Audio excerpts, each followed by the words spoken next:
Туугандар, жаңы эле усталар менен эртеңки строй материалдардын списогун түзүп өтөр замат бизде мондай жаңылык болуп калды. Машалла деп коюңуздар. Нол жер бир семьяга тапшырылат. Кирет перехожка, андан кийин чай иче турган кухня зал деп коет, студия сыяктуу чаканыраак. Анан нар жагында уктоочу бөлмөсү. Мына ушундай болуп, бир семьяга тапшырылат. Ар бир семьяга 2 комнатадан плюс перехожкалары бар. Кирпич эч кандай кирпич калбады. Нол жерде 500 штуктай эле кирпич калды. Мен кече күнү сиздерге мынол 2 гана штуктан кирпич жардам берейли деп мен сиздерге кайрылып атам да. Анан буну бириңиздер жардам бериштен уялып атасыздарбы? Же бирөөлөр жазып атат. Биз азыр кыйналып атканда каякта кирпич депчи. Эми Кудайга шүгүр жашоодо жашап атабыз туугандар. Мынол 1 штук кирпичтин баасы ол жер келип түшү 9 сомдон. Ушул сиз 9 сомду жардам бергенди уялып атсаңыз, анда билбейм. Сизде шарт бар болгону жүрөктөн эрк жок да. Ошол ар бир көрөрман 10 миң деген адам көрүп атпайбы? 10 миң адам мынол бирден гана кирпич жардам берген болсо, мынол жерге бир күндө 10 миң штук кирпич келип түшөт туугандар.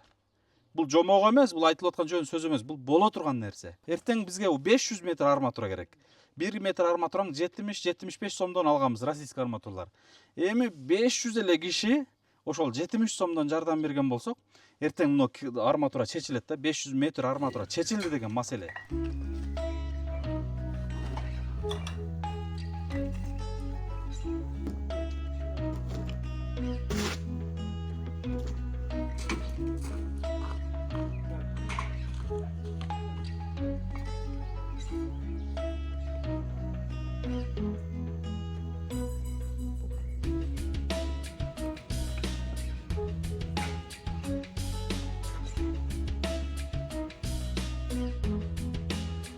Ассаламу алейкум, урматтуу мекендештер, жалпы эл жакшылары, арбаңыздар.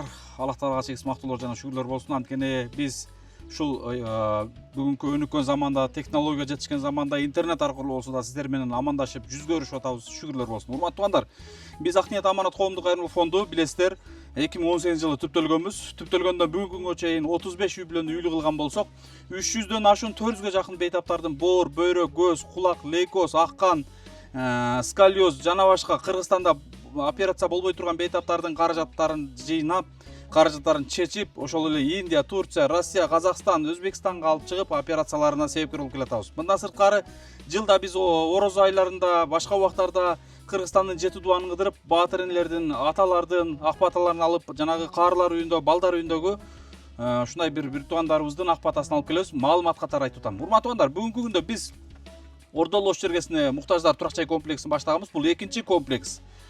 Быйыл 2026 жылы баштаганбыз. Май айында фундаменти бүтүп, азыр июнь айынын кече күнү биз 15-теринде дуалын баштаганбыз. Буйруса мына азыр дуалы бир кыйла алдыга жылып атат. Эртең биз экинчи кабат менен биринчи кабаттын ортосуна эме кыла турган, баягындай бириктире турган плитага эртеңки күнү заказ бериш керек. Биз эч эле заказ беришибиз эле, бирок каражат маселеге келип такалып атат. Кантсе да бүгүн заказ берип туруш керек болуп турат. Анан кирпич маселелери, мен азыр баардыгын айтып кетем. Буга кимдер жардам берип атат десеңиздер, ошол эле биздин көрөрмандар, эл жакшылары жардам берип атат. Айрыкча Бөтөн элдеги жана ушул жердеги эң негизи М-банк аркылуу көптөгөн жардамдар түшүп атат. Ал эми Сбербанкка мурда Россияда жакшы жардам болчу, азыр Сбербанкка ал жакта которо албай калабы, же биздин YouTube баракчабызды Россияда көрөрмандар көрбөй атабы, айтор билбейм. Кыскасы, Россиядан мурункудагыдай колдоо жок. Анан урматтуу жалпы бир туугандар, Оштогу айрыкча айкөлдөр. Мен Ошко биз билесиздер, буга чейин биз биринчи эле Көз Азиз Асылбек бир үйдө 3 көз Азиз бир туугандар жашайт. Ошолордун квартира маселесин чечип бергенбиз. Экинчиден мынол үйдү Баткен согуштун ардагери Руслан, мына ушул үйдү чечип бергенбиз. Бул үй маркум ушул үй ээлери өтүп кеткенден кийин, биз туугандарына мураскор которуп өткөндөн кийин бул үйдү биз сатып алганбыз. Өткөндө бирөө жазып атат, бул үйдү эмнеге сатып алдыңар? Буну талашпай эле кое элеңер депчи. Бул үйдү биз сатып албасак, бул үй башкаларга сатылып кетмек. Бул биздин менетибиз, ак эмгегибиз жана элдин берген аманаты. Ушул аманатты биз дагы бир муктажга жаратып калалы деп биз ушуну аракет кылып алып калдык. Ушул учурда биз ушул жерди сатып алып, ушул жерде бир эмес бир нече үй бүлө жашаса экен деген көп аракет кылдык да туугандар. Ошол мени маалымат катары айтып атам. Мындан сырткары ошол Асылбек, ушул эле Руслан, ошол былтыр 20 жыл вагондо жашаган жана Кыздаркан эжебиздин баатыр маселесин чечип бергенбиз. Генерал Камчык Кыдыршаевич үй бүлөсүнүн атынан ошол демөөрчүлүк кылып жаңы заманбап квартира алып тапшырганбыз, билесиздер. Мен азыр бүгүн жаңы эле азыр Жалал Абадтан келип калдым. Өзү кече 2 күн мурда эле Жалал Абадка кеттим элем. Себеби Азыр усталар кирпич түңөнүп атат, медер цемент, маселе арматура керек. Бизге эртеңки арматура менен кирпич зарык керек дегенде мен шашып келип калдым, туугандар.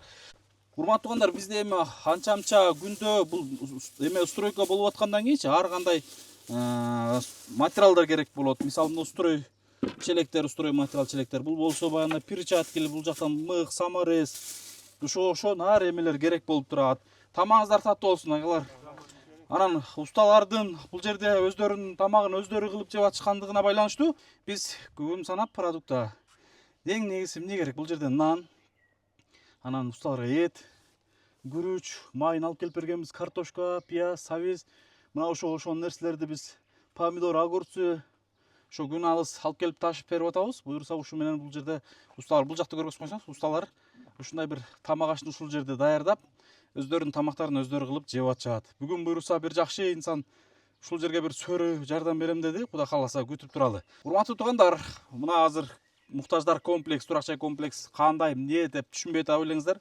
Мунул үй, бул жакты көргөзүп койсоңуз, бул үй бир үй бүлөгө тапшырылат. Ал эми мунул эшиктен киргенде нер прихожка болот, нара комната болот. Бул үй бир комнатага, бир семьяга тапшырылат. Ал эми бул жак нол жер бир семьяга тапшырылат. Кирет прихожка, андан кийин чай иче турган кухня зал деп коет, студия сыяктуу чаканыраак. Анан нар жагында уктоочу бөлмөсү. Мына ушундай болуп, бул дагы бир комната, бир семьяга тапшырылат.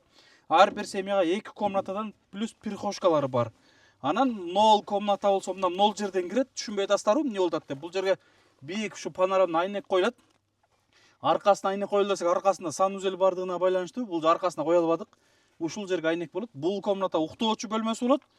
Ал эми нол комната ушул жанагындай чай ичип отура турган кухня, студия болот. Размери 3/4,5. Бул квартирадагы залдардын размери да. Мисалы баягындай 45-сериядагы квартиралардын размери ушул 3/4,5, 3/5 эле чыкса керек. Мисалы да, мына ушундай.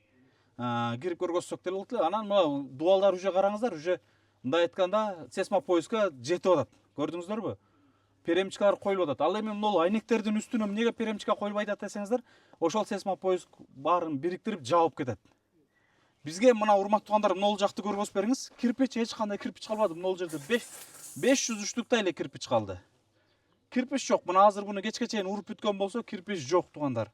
Ушуга мен азыр бизге бүгүн, урматтуу туугандар, бүгүн так 20 канчасы болуп калды? Бүгүн 1-күн, 29 июнь экен, Бүгүн айдын аягына мына жакындап атабыз. 29 июнь. Ошого мен эртең 30 июнь болот. Мен эртең мол жерге сөзсүз кайсыл жерден болсо бир КАМАЗ жетеби, биринчи этажына билбейм, аркасында санузел бар. Бизге кирпич зарык эртең керек. Анан эртең бизге 500 метр арматура керек. Урматтуу туугандар, мен өткөндө нол кирпичти кармап алып туруп сүйлөйүнчү. Урматтуу туугандар, мен мына колума кирпичти алып туруп сүйлөйүн да. Мен кече күнү сиздерге мунул 2 гана штуктан кирпич жардам берейли деп мен сиздерге кайрылып атам да. Анан буну бириңиздер жардам бериштен уялып атасыздарбы? Же бирөөлөр жазып атат, урматтуу эмедер, биз азыр кыйналып атканда каякта кирпич депчи. Эми Кудайга шүгүр жашоодо жашап атабыз туугандар. Мунул бир штук кирпичтин баасы мол жер келип түшү 9 сомдон. Ушул сиз 9 сомду жардам бергенди уялып атсаңыз, анда билбейм. Сизде шарт бар, болгону жүрөктөн эрк жок да. Ошол ар бир көрөрман 10 000 деген адам көрүп атпайбы? 10 000 адам мол бирден гана кирпич жардам берген болсо, мол жерге бир күндө 10 000 штук кирпич келип түшөт туугандар. Бул жомок эмес, бул айтылып аткан жөн сөз эмес, бул боло турган нерсе. Боптур, уялып атсаңыз 10 кирпич бериңиз, 9 сомдон 90 сом. Боптур, уялып атсаңыз 100 кирпич салым кошуңуз, 9 сомдон 900 сом. Аябай эле уялып, жок, мен андан да уялып атам десеңиз, андан 1000 кирпич салым кошуңуз, 9000 сомго келип түшөт. Мына кече Кудайга шүгүр Улан деген досубуз Америкадан байланышып, ушул жерге бир КАМАЗ кирпич түшүрүп берем, бирок медер суббота күнү деди. Эртең 2-күн. Мен субботага чейин дагы 4 күн бар да. Буюрса Улан досубуздун кирпичи 2-чи кабатына жарап калат. Мен ага чейин кирпич түшүрүшүм керек. Аркасында санузел бар, нар жагында ажатканаларга, дубалга керек, кыскасы ушундай. Анан бул бири туугандар. Экинчиден эртең бизге 500 метр арматура керек. 1 метр арматураң 70-75 сомдон алганбыз, российский арматуралар. Эми 500 эле киши ошол 73 сомдон жардам берген болсок, эртең мына арматура чечилет да, 500 метр арматура чечилди деген маселе. Бул видеону айтып атпаймынбы? Бир күндө 10 000 адам көрсө, минимум 10 000 адам көрсө. Бул Instagram жана YouTube баракчасына кошкондо айттым.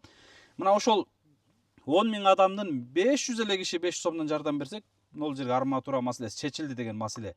Бул арматура эмне десеңиз, мына көргөзүп койсоңуз, мына бурчтарды, бул жакта сейсмопоиз колонналар болот, анан үстүнө бүт сейсмопоиздар болот. Ушул биринчи кабатынын сейсмопоиз жана колонна каркасдар көтөрүлүп бүтүшү бизге дагы 500 метр арматура керек болуп турат. Анан экинчи кабат уже ал башка маселе. Андан сырткары аркада санузелдин үстүндө жанагындай неме куюшубуз керек. Эмне деп коет? Монолит, монолит куюшубуз керек туугандар. Аркасында санузелибиз бар. Ошол эми мен шашып келгенимдин себеби ушул. Келгиле эми ишти токтотпойлучу, аракет кылайлычы туугандар. Анан кимдир бирөө кече жазып атат, Медер бир жолу эле баягындай сурана берип өлүү болуп калдың го дегенди жазуулар жазып атат. Бирлөр жазып атат, бизде шарт жок деп атат. Бирлөр жазып атат, Медер кыйнадың деп атат. Биз кыйналдык деп атат. Бирлөр ойлоп атса керек. Медер какшап бүтпөдү го деп. Бирок, урматтуу туугандар, бул садака алыстан келген балелерден сактайт. Садака жолдон айттырбай келген бир кырсыктан сактайт. Садака эч качан адамдын бай, мүлк, дүйнөсүн кемитпейт туугандар. Мен өзүмө сураган жокмун. Мен Жалал Абадка үй салып, же Жалал Абадтан тааныштарыма салып берген жокмун. Мен Оштогу муктаждарга салып атабыз туугандар. Бул милдет эмес, маалымат жетпегендерге кайта кайталап атам. Мына ушул жанагы айткан сөздөрдөн кийин кол шилтеп туруп таштап атып кетип калгым келет, бирок бул кайдагы баа Раматлык Чубак ажы айткандай кызыл ашыңа тең келбеген адамдарга деңгээлине түшпөй эле коеюнчу дейсиң да. Кантип ушундай адамдар жазат депчи. Өзү жардам бере албайт, кол суна албайт, жакшы сөз жаза албайт, анан бирөөнү сындайт да. Мен ошол адамга айтаар элем да, сиз ушул муктаждын үйлүү болушуна каршы чыгып атсаңыз, анда Алла Таалачы, урматтуу туугандар, ошол айтып аткан ошол ою бар адамдар сизгечи бул дүйнө бүткөнчө сизге жакшылыгын каалабай калышы мүмкүн. Сиз ушул бир жетим бейбечара жетим жесирдин үйлүү болушун каалабасаңыз, жардам бере албасаңыз да жок дегенде каалабасаңыз, Алла Таала сизди бул жашоо эмес, акыретте дагы чоң бир сыноолор менен сынашы мүмкүн. Албетте мен сиздерге андай нерсени каалабайм. Жүрөгүңүздөргө Кудай ыйман берсин туугандар. Чын айтам. Мен эч бириңиздерге андай жамандык каалабайм. Болгону ушул ар бир сөздү этияттап ойлонуп сүйлөсөк, буттан жыгылган турат, тилден жыгылган турбайт дейт. Жөндөн эле сөздөп, тилден жыгылып, бирөөнүн көңүлүн оорутпаңыздар деп айтып кетер элем. Ошол туугандар, анан мен буга чейин отчеттордун баарын берип атам.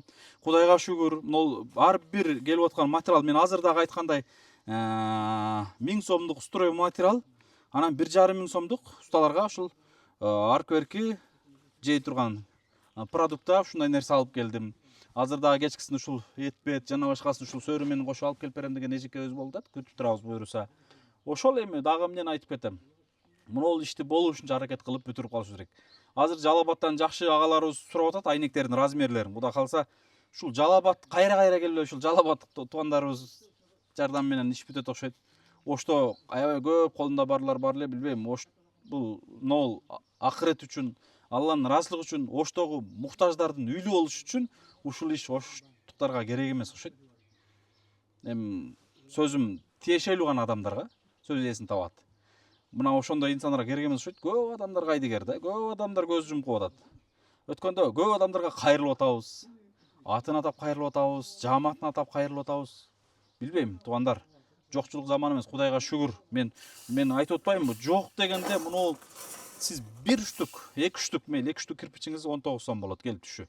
2 штук кирпичти ушул экран алдындагы реквизитке салым кошуп, ушу муктаждар үйлүү болуп калсын деп жардам бере албасаңыз, анда билбейм туугандар. Адамдар айтат экенбиз биз, качан бизде болгондо берет депчи. Пендеде болбогондо бербеген, болгондо дагы бербейт туугандар. Биз качан ошо болбогондо бергенди үйрөнсөк, Кудай калса, анан Алла Таалам сиздерге көп эселеп берет да. Буюрса биз бул акыретибиз үчүн иншалла биз дагы колдон келиши көп аракеттерди жасайбыз. Эми алдыда чатырына киришибиз керек. Мен жыгаштарымда Жалал Абадтан алып келет окшойм деп ойлоп атам. Жалал Абадта тактап саткан көп тааныштарым бар, ошолорго кайрылат окшойм деп ойлоп атам. Бул жактан билбейм. Көп эле мындай колдоо болбогондой эле болуп турат. Себеби азыр мен 3 күн болду. Кече биз Жалал Абадка чыгып кеткенде видеолорум мисалы 1 күндөн кийин жүктөлгөн да. Ошол 2 күн мурда тартылган эле. Мен 2 күндө Жалал Абадтан келдим. Уста келер. Могул жерге мен кеткенден кийин келгенге чейин киши келген адам болбодубу? такыр болбодубу? Мына көрдүңүздөрбү? Мына 2 нан 1 дарбызын көтөрүп, ustalardan кабар алып, ушул жерге зыярат кылбаган адамдар болуп атат да. Дей койчу, ошто көрүп атасыздар баарыңыздарчы. Ар бир адам тамаша кылып отурат, ким жардам берди экен, эмне болду экен депчи. Ар бир ушу сизге тиешелүү ушул сөз. Ушул эле жанагы муктаждарга деле, ошол эле учурунда жардам алып жүргөндөргө деле тиешелүү. Өткөндө айттым го мен 1 килограмм күрүч менен 2 жумуртка кошуп 1 килограмм ашты демдеп алып ustalarга келишип, эмне ал 300 сом расход требует этет болгону. Анан мен жардам албай калдым Рамазан айында, мен ала албай калдым, мага тийбей калды деп таарынганды жакшы билебиз. Жакшылык болуп аткан ишке жардам бере албасак да жакшы сөз айтып, ustaлардын баягындай көңүлүн алып, зыярат кылып туруңуздар деп мен дагы да кайрылам. Ошол эми эртең Кудай кааласа кирпич жана арматураны чечип алайлы. Ушул видеону жок дегенде башкалар менен бөлүшүңүздөр. Максималдуу баягындай ушул ишти киришип туруп бүтүрүп алайлы деп айта элем. Чоң рахмат, салам алейкум. Туугандар, биз жаңы эле ustaлар менен эртеңки строй материалдардын списогун түзүп бүтөр замат момундай болгон жакшы жаңылык болду да, машалла, машалла деп коюңуздар. Урматтуу туугандар, бизде Бексултан деген мырза бар. Көп жылдан бери биздин иштерибизди колдоп келет. Биз салган үйлөрдүн бүт айнек пардаларына жардам берип келген учурлар болгон. Бексултан мырза үй бүлөсү менен могул сары майдай сактап турган сонун керемет кооз, сулуу, бышык болгон сөөрүсүн жүктөп алып, ансыз келгенсип мына сөөрүнүн тапчандын үстүнө момундай килемче паластарын алып, ансыз келгенсип андай мешоктоп азык түлүк продукта ustaларга момундай эттерин алып алып, ушул ustaлардан зыярат кылганы келиптир да, караңыздарчы. Не деген жакшы инсандар бар. Ушул үй бүлөсү менен келип, зыярат кылып, ушул сактап отурган сөөрүсүн ушул жерге жакшылык үчүн жарасынчы деп, медер деп алып келип берди. Алла разы болсун. Бул видеону буга чейинки видеолордон көрсөңүздөр болот. Албетте жакшы инсандар бар үчүн айтылат го, дүйнө сакталып турат деп. Караңыздар, не деген сонун жаңылык болду. Бексултандын үй бүлөсүнө дуа кылып коюңуздар, туугандар. Эртең биз эми кирпич, арматура, андан арагына ушул чатырга дагы киришип кетишибиз керек. Момундай болгон чатырга тинеке ушундай бир эмесине азыртан урунуп аракет кыла берели. Мурда деген бир үй салып баштаганыбызда эле чатырдын жыгаштарын, тинекелерин, шифрларын занимать этип элеңиздер. Чатыр жабылганча эле. Бирок азыр андай жок. Бирок азыр андан жакшы заманда жашап атабыз, бирок азыр андай жок болуп атат, туугандар.